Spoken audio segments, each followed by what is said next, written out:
This is the beginning of an Allistic-friendly and an autistic-approved glossary of terms. The intention is to cover a wide variety of terms and phrases and definitions of things that we say regularly. We're also building a Neurocolorful Wiki, which will serve as like a database for all of our resources and definitions, so definitely keep an eye out for that. We are going to go through some of our favorites, and then we're going to end with the two that we've made up and now use all the time, so make sure you stick around for those. First, we're starting with unmasking.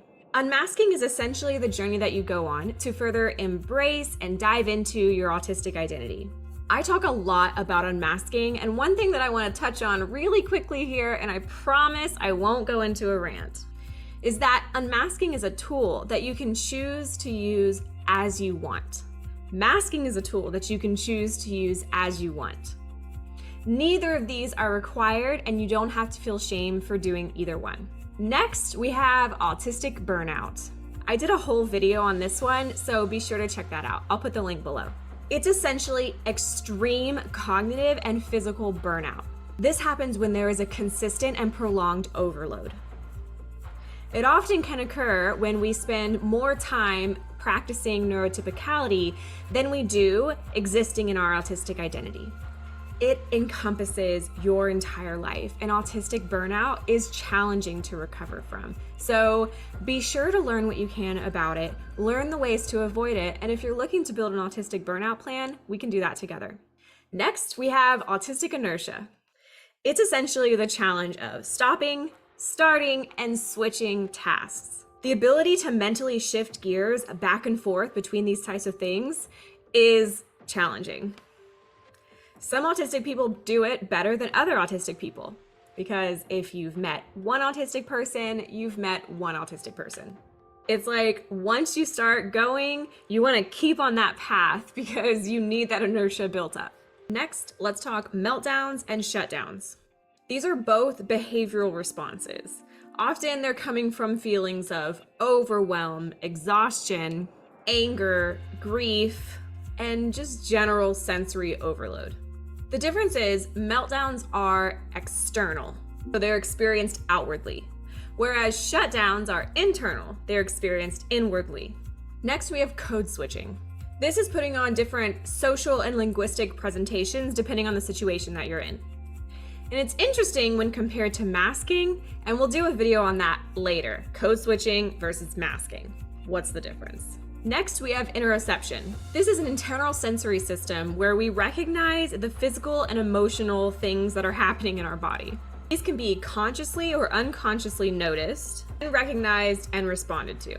For example, when you feel that grumbling and pulling in your stomach and you recognize that you probably should eat, so you go get something to eat. This can be challenging to notice sometimes for autistic humans, and it can be very often that we forget these things, like eating. So now we are to our two made-up terms. They are coined by the Pink Easel, and we kind of love them. Let's start with autacity, or to be audacious. This is essentially your power to self-disclose, identify, or unmask your autism however you damn well please. You could use it by saying things like, "That is really audacious of you." Anywhere that you would really use the word audacity, but as it applies to unmasking autism. Lastly, we have neurocolorful. I get asked a lot, what does neurocolorful mean? Or that I really like that term, what the heck are you talking about? And now is your chance to hear what I'm talking about. This one's a little bit longer, so bear with me. It's essentially an alternative to the word neurodivergent. I'm gonna read this one because I wanna get it right. I've spent a long time writing this and getting this out there in the way that I've seen it in my brain, so it's really important for me.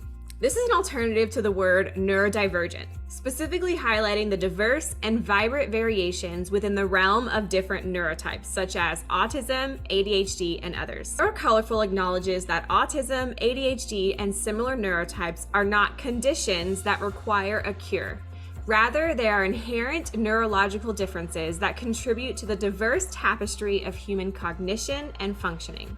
Unlike neurodivergent, which may inadvertently imply a deviation from a presumed norm, Neurocolorful embraces the understanding that these neurotypes are valuable variations that enrich our understanding of human perception, thinking, and experience. It emphasizes the unique perspectives that individuals of these neurotypes bring to society. By adopting the term neurocolorful, we're able to promote an inclusive and accepting perspective that celebrates the vibrant spectrum of neurodiversity while rejecting the notion of pathologizing differences and instead embracing the diverse hues and patterns that form the essence of our individual minds, fostering acceptance, understanding, and support for the wide range of neurotypes that exist. Thanks for hanging with me as we introduce the first round of words for our Neurocolorful Glossary.